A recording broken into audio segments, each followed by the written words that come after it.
The first big challenge was to organize them into groups and get their confidence that it's possible they can do something in their lives. They were not talking about what had happened to their children. Then when they started to trust us, it was then when they started opening up.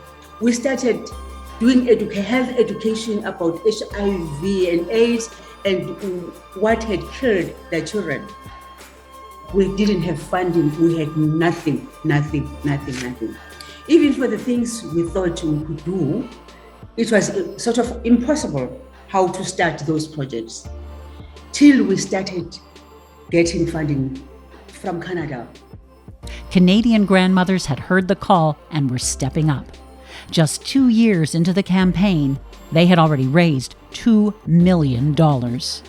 I decided I could make purses. I've always been a sewer and so forth.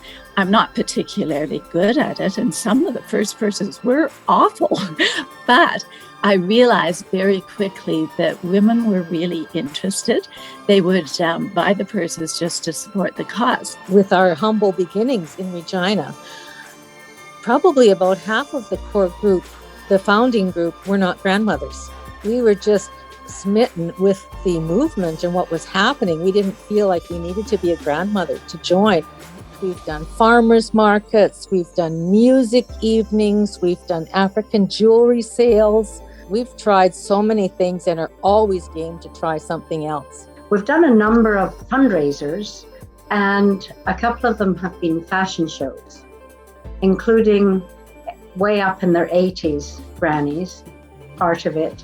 And, the whooping and the hollering and the fun that was had during those events really made all the work and the effort worthwhile. And we're very successful.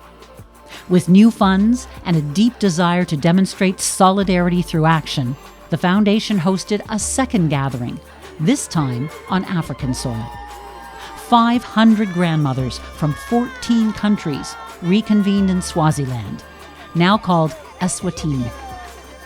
It is a great honor and privilege to welcome you to the beautiful Kingdom of Swaziland to this historic event for the first International Grandmothers Gathering in Africa. Ngifuna kufunza lapho sasiya manje ngafunza kakhulu nje ngale HIV. They were still grappling with poverty and loss and a lack of health care and education for their families. But the grandmothers were also starting to talk about more than basic needs.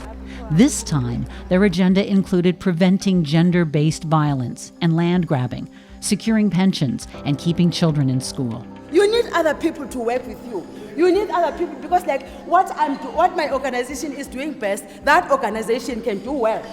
In a final statement, they called on their governments for more social and legal protections. And today, on behalf of the Stephen Lewis Foundation and the thousands of Canadian grandmothers, we pledge to you that we will be with you every step of the way until every one of those rights is realized.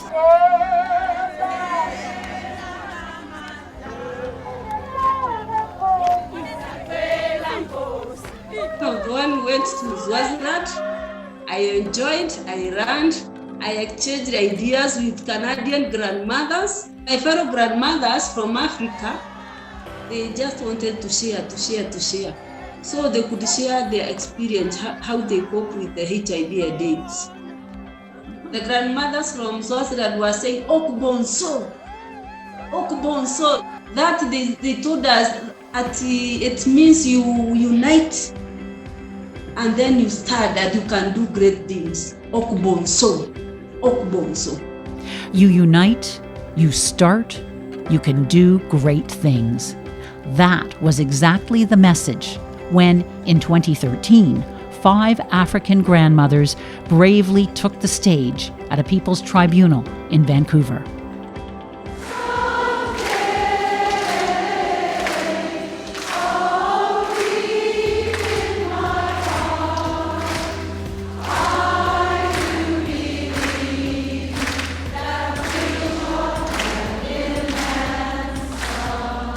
It was time to shine a public light on the denial of African grandmothers' human rights and to issue a call to action. At the root of all of this lies gender inequality. Until we break the gender inequality, we will never break the pandemic. And the grandmothers of Africa are the centerpiece of this reality. In a packed Vancouver concert hall, before a rapt audience and 4 esteemed judges, they testified to their rights violations related to HIV and AIDS. Asebedo ranyisi ni gima ji wacho ter ok en adiera.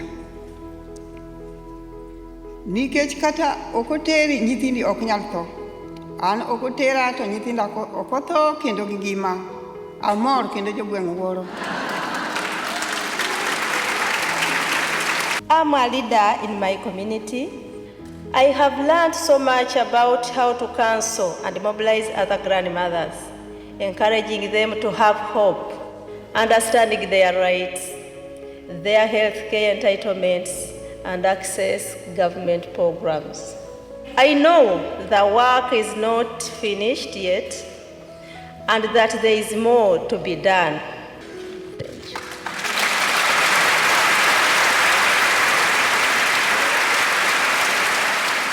Energized by the tribunal, the campaign continued to grow. Grandmothers were claiming rights. They were becoming leaders in their own communities. They needed access to health systems, legal systems, and financial systems. And they needed to confront their own governments with their demands. They knew they were stronger in numbers. So, nation by nation, they continued to gather. Each time, they were joined by a small contingent of international grandmothers who were there ready to listen, to learn, and to lend their support. Angisitile kakhulu ngayekela kwesaba ngasukuma ngasebenda lobe kungibulala kakhulu ukugula kodwa ke ukuthi lagule nawo siwedwa na uhamba esibhedlela ufika ukhanza labanye sikhulumisana bakunika themba hayi sengibuyele ekhaya ngiphilile. I managed to send about 4 grandmothers from my community. When they came back from that sessions of grandmothers, they said, no, we are not looking back. We are members of TAC forever, and we are happy to serve our community. It was an expression of a community that I had never seen before. It was celebrating their triumphs of what they had done. Also, it was expressing the sorrow of the loss, the grief, the fear of stigma. I mean, there was a lot that was expressed, and the deep listening and respect that each woman got when she spoke, that really culturally astounded me. Nobody was interrupted. Kwa sababu kila mtu alikuwa anatoka pale anajieleza alikotoka. Tulifurahia kwa nyimbo za kila mahali, kila watu waliimba nyimbo za kwao, kila grupu waliimba nyimbo za kwao, tuintroduce kila mtu watu tofauti tofauti. Sasa ni vizuri kusikia historia ya mtu tofauti tofauti, kwa sababu na wewe unapanda kiakili kwamba ala, kumbe wenzangu wanafanya hivi na mimi nikafanya hivi. Alafu kingine, nilipochaguliwa kuwa kiongozi nilifurahi sana na naitumia vizuri hiyo nafasi yangu kuhamasisha wabibi wengine. Following the gathering in Durban, grandmothers had a message for the government of South Africa. They discussed this as grannies and said, nothing for us without us. I will say to grandma, stay on. Stay on. Nothing for you without you. Now your voices will be heard by politicians.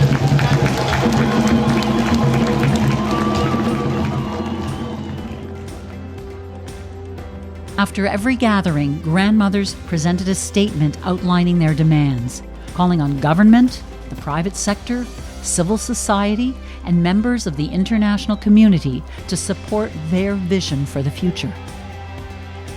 The statement says, healthcare services must be made available. I want to point out that is not a request, that is your human right. In Arusha, Tanzania, The statement was delivered directly to the office of the regional commissioner. It said, "Protect us, listen to us, and give us opportunities. We're not asking for favors. We are speaking out for our human rights and well-being. Grandmothers are the reflection of our nations. When we are well taken care of, the entire society will flourish."